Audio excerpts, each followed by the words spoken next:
It's a somber mode at this point in time, talking about Nigerian football, because we lost one of our own. Yes, former media officer for the Super Eagles of Nigeria, Mr. Benjamin Alaya, is dead. He passed on yesterday night, and it's a sad one. The handle of the official handle of the Super Eagles, talking about their Instagram handle, announced the passing of Mr. Ben Alaya, and right now everyone is feeling quite sad, because this is a man that's contributed immensely to Nigerian football, not just in terms of the Super Eagles being the media officer, but also in terms of journalism, sports journalism in Nigerian sports. He was the MD and chief editor of Sports Day newspaper, a newspaper that I was privileged to write for several months, about 7 years ago. So this also drives close to home for me personally. Yes, it's on that somber note I welcome you to another edition of the show, The Arena, and it's coming to you live from our studios right here at iBrandTV in Lagos, Nigeria. We'll go on a quick break right now just to, pick ourselves up, and when we return, we'll get the show, started in full details. But we wish the family and all his loved ones the fortitude to bear this great loss, and our comfort for the loss that we've suffered, talking about Nigerian football in general and sports journalism in Nigeria. We'll be right back.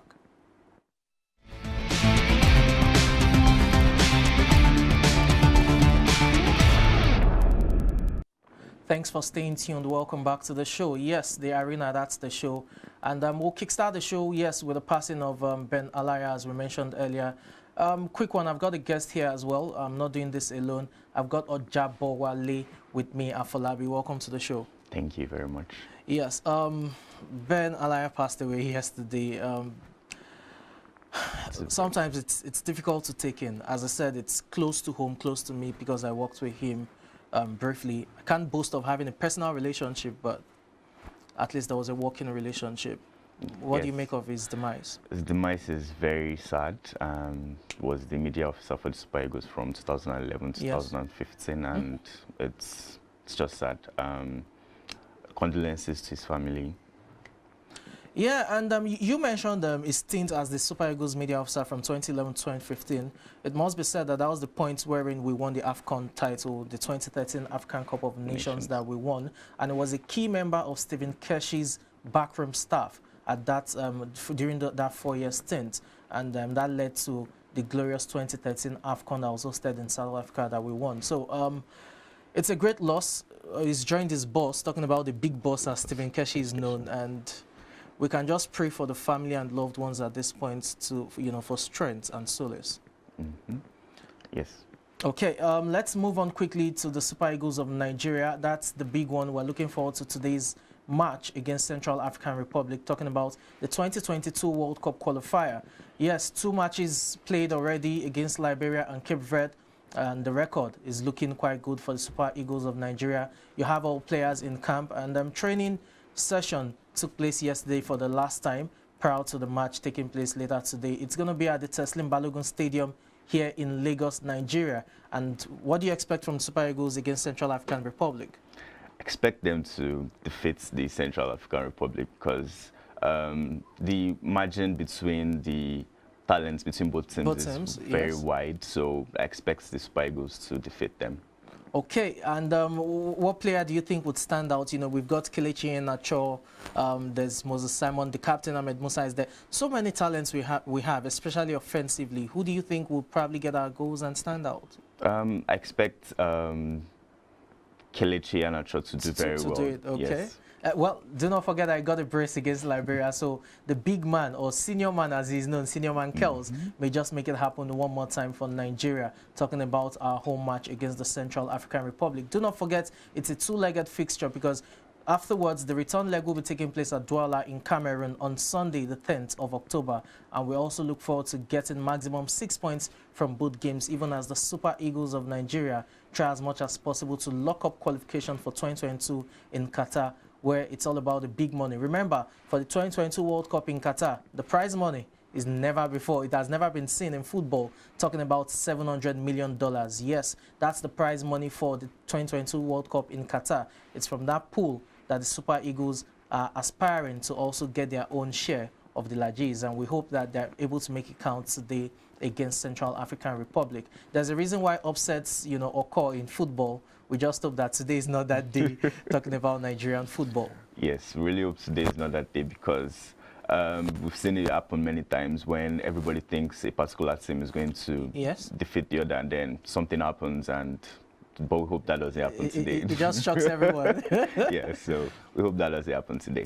Yeah, hopefully. And let's just go out there and cheer the boys, you know, as they try to make us proud. It must be said that the NFF, that's the Nigerian Football Federation, as well as the Lagos State government, they've collaborated to ensure that security measures are in place adequately. So no one is harassed, no one is victimized. You know, fans can trip into the stadium and offer that moral support from the stands, even as the boys do battle on the field of play.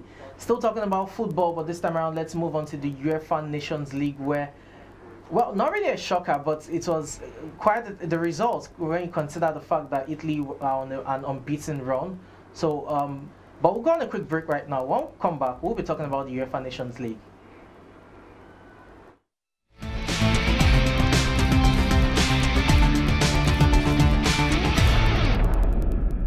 Mama, you're coming to Lagos. Banga. Baby, Mama just called me now. She's coming to see you. She asked me to tell you to make banga soup for her. And she's close to the house. Oh. How do you expect me to prepare banga in just a few minutes? I have a solution for you. Really?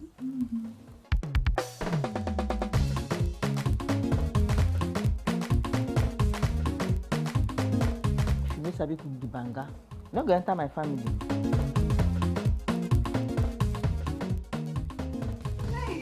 Pali banga is used in making other exotic dishes such as banga jollof rice, banga eforiro, banga asaro or yam porridge, banga egusi, and many more.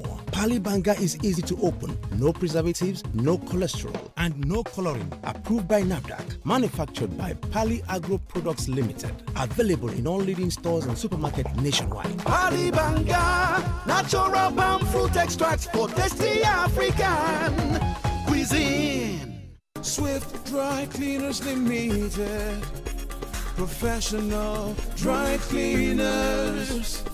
Best in dry cleaning and laundry services that meets the needs of our consumers. Yeah, Swift Dry Cleaners Limited. Swift Dry Cleaners Limited. Swift Dry Cleaners Limited. Swift Dry Cleaners Limited. Yeah, for clean wash and quick delivery. Yeah, Swift Dry Cleaners Limited. Swift Dry Cleaners Limited. Swift Dry Cleaners Limited. Limited. For clean wash and quick delivery. Ooh. Swift Dry Cleaners. Clean wash.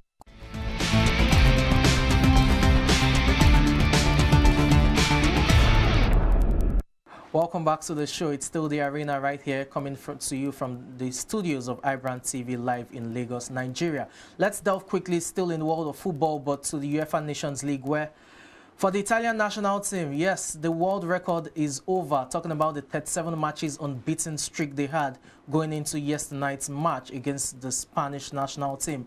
And it was the Spaniards who won by 2-1, courtesy of Ferran Torres getting a brace in there. What do you make of the match itself? The match was very entertaining, and the fact that the Spanish team had very young players. They had Ansu Fati, they had Eric Garcia who is 18. So, like, the fact that they were very young was like a huge deciding factor in the match. Yeah, you just mentioned the age, and it's more like you preempted me because that was the next, discussion.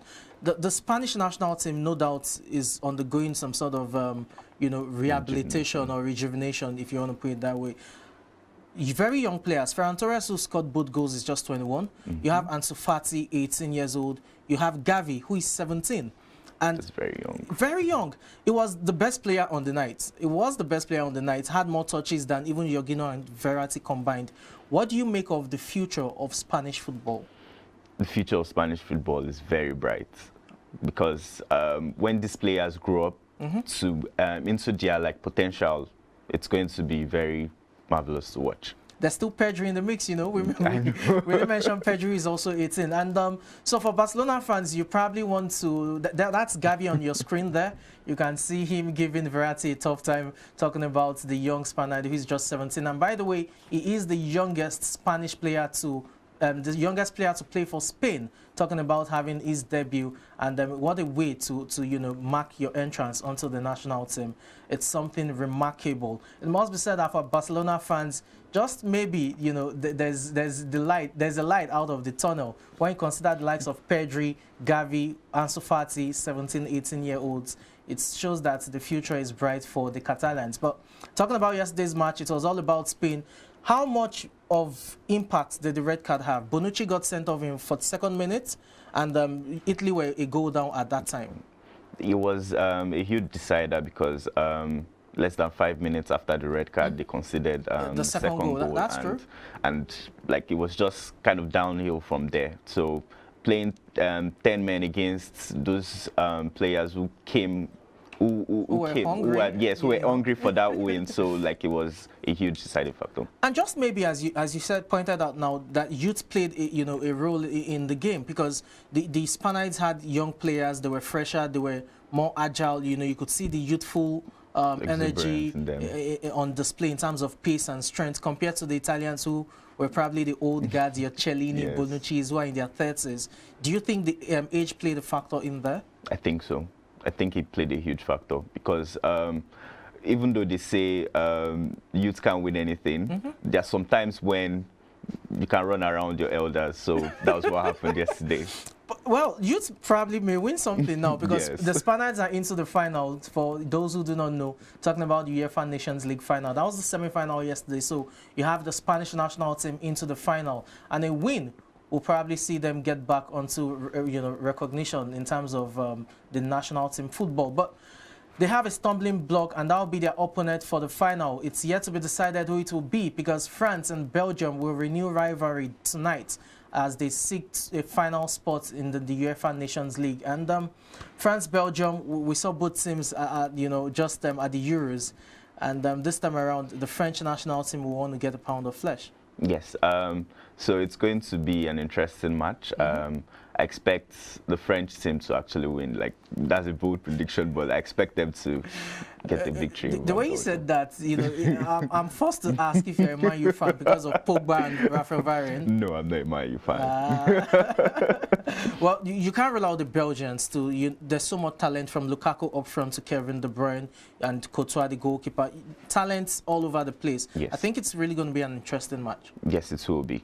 To be an interesting match. Well, let's move on from there quickly, and let's talk about a quick one.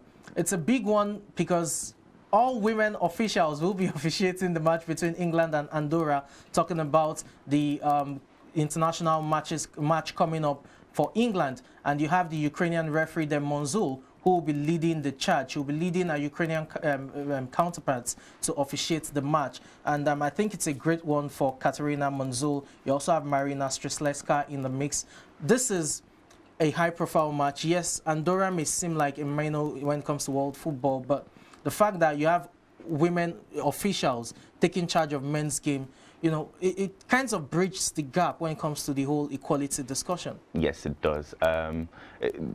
People have been talking about equality for years, and we get to see it on the football pitch this time around. Even though there have been linesmen. Female linesmen. We see that in the Premier League and other, European leagues. But now we finally see like a female referee officiating. It's commendable. UEFA started it. It must be. Well, this is still UEFA, although this is FIFA because it's an international competition. But UEFA started it with the UEFA Super Cup about 2 years ago, when the French woman Stephanie, officiated the UEFA Super Cup final. And I think it's the way to go to encourage more women to get into the business of officiating football matches. I agree with you. So let's see how the women fare, because Stephanie actually did so well in the UEFA Cup's Super Cup final that she officiated. And I want to believe that Katerina Monzul will also lead our officials to do quite well when England takes on Andorra. It's a big one there, and let's see how that pans out. Well, moving on from international football down to club football, there's the big news coming out from England, and that has to do with Newcastle United. Yes, that same club that Alan Shearer, the record Premier League goal scorer, played for for several years.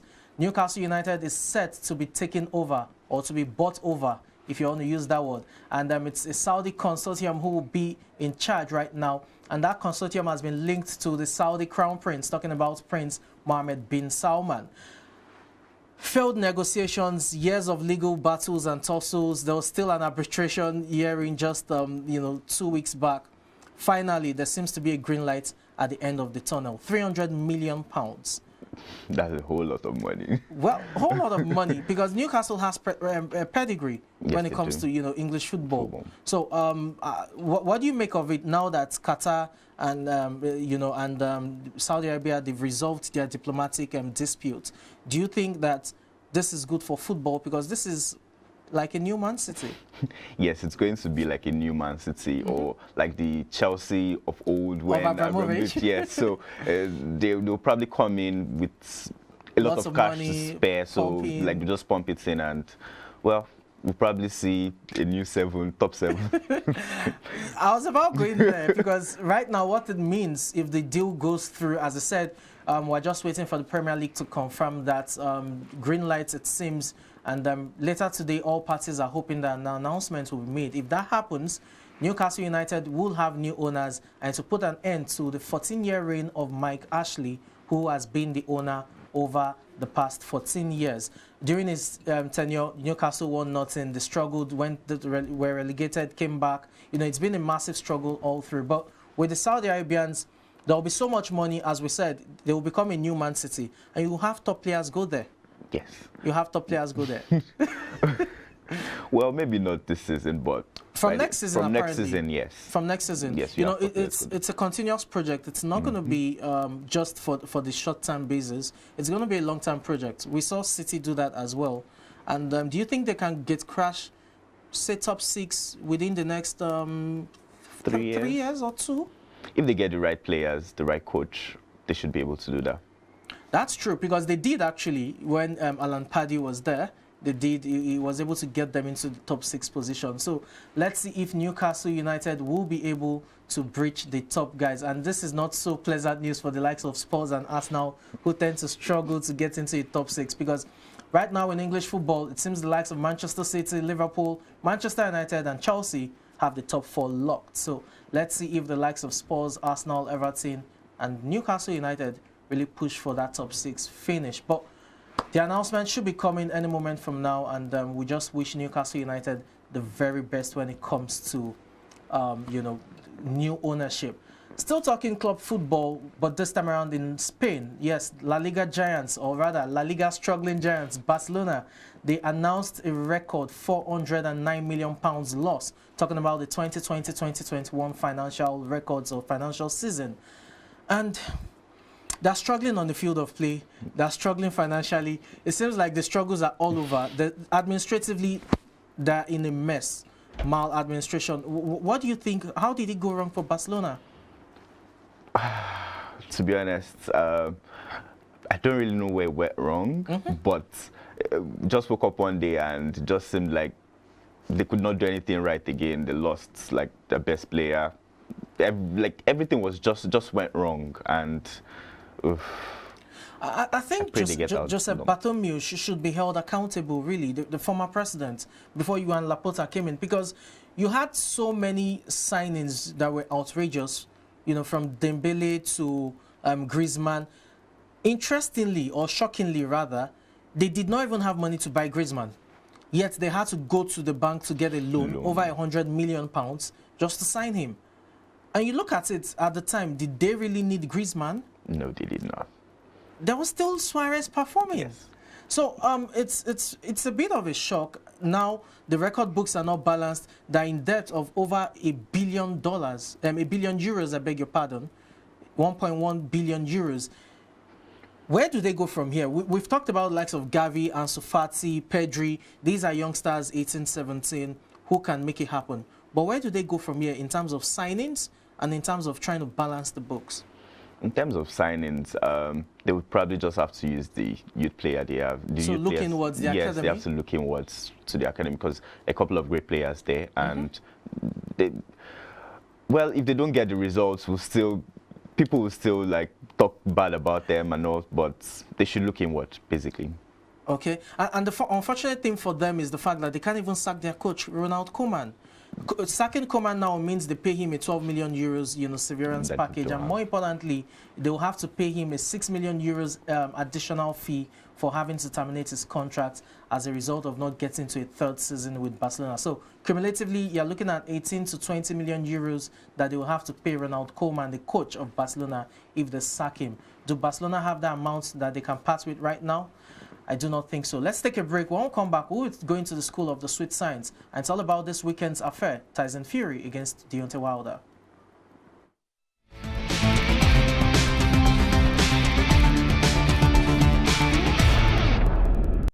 On the arena, we move right now to the School of the Sweet Science. Yes, talking about boxing, and it's the big one, Tyson Fury against Deontay Wilder this weekend. We're looking forward to it. It's the trilogy, it must be said, and the result right now is a draw between both fighters, and Fury getting a 7th round knockout win in the rematch. So the big question is, can Deontay Wilder get his belt back? Can he get a pound of flesh?